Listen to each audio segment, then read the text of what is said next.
Quickly, I know I said that on Thursday that was our series finale of the Justin Baldoni case, but I lied. Whatever, who cares? I wanted to feel like Blake Lively felt when she filed her complaint. Tons of fibs.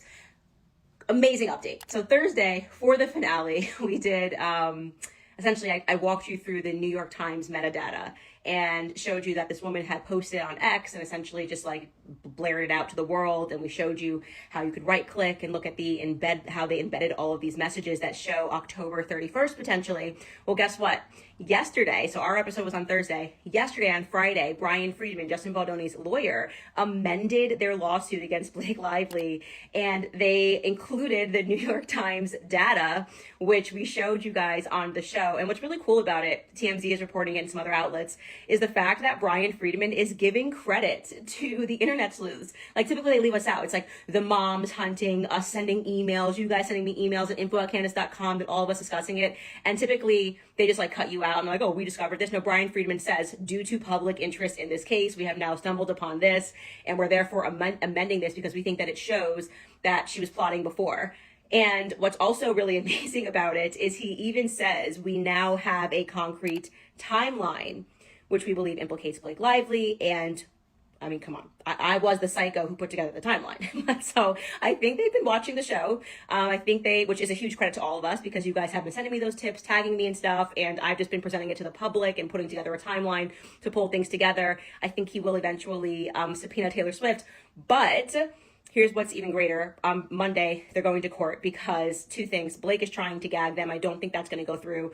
How can you try to say you're playing this in the press when the entire reason we got here was because you tried to play this in the press? Like, you went to the New York Times to try to take him down and to set a public narrative. And now that it's backfiring, you want out. But the craziest part of the entire thing is Blake Lively says, like, they met the other day, like the lawyers got onto a call, and she's basically saying that she does not want to sit down for a deposition with Brian Friedman.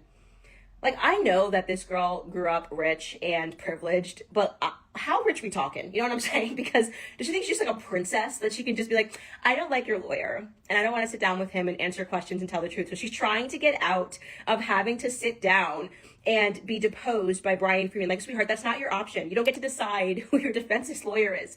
He picked Brian Friedman. You don't like him because he played your game better than you. Like, you guys went to the New York Times. Oh, nobody could be bigger than the New York Times before you filed your lawsuit, as all of the evidence is indicating, because you wanted to set the public narrative against Justin Baldoni. Now that it's backfiring, you're like, hey, I want people gagged. This is unprofessional to go to the press. Everyone sees right through you and Ryan. Like, oh, we weren't trying to play the public, but we put it in every Deadpool scene and we mocked this man extensively. And but now that the public is onto us and they see how cruel we've been, we would like things to be quiet, and we want a judge to see our side of things. Girl, goodbye. Like, just goodbye. It's like the fakest thing ever. She's now fake Lively, crying Reynolds. That's what they're calling them out there. Fake Lively and crying Reynolds here, who want to pretend that they were not the bullies, that the public just saw right through them in this circumstance. But anyways, just wanted to say that we should be celebrating this as a major win, because we were the ones who dug all of this up like psychos, because we have been obsessed with this case. And I think it is just one of these David and Goliath situations. Like I said, like, Justin Baldoni's like my cousin now. He's my kombucha sipping cousin. You know, he had an unexpected wild dragon in me, and he's like the Jon Snow of her Targaryen story. He really never wanted this. He's like, I never wanted this. I thought Blake Lively was my queen. I'm like, dude, she just killed a whole village of children and innocent women. Okay, she's psycho. Okay, get on my back. We're gonna go get some revenge. No, I never wanted it. Justin. He's like, why'd you vote for Trump? Justin, stop. It doesn't matter who voted for Trump. Get on my back. We're going to go get some revenge, okay?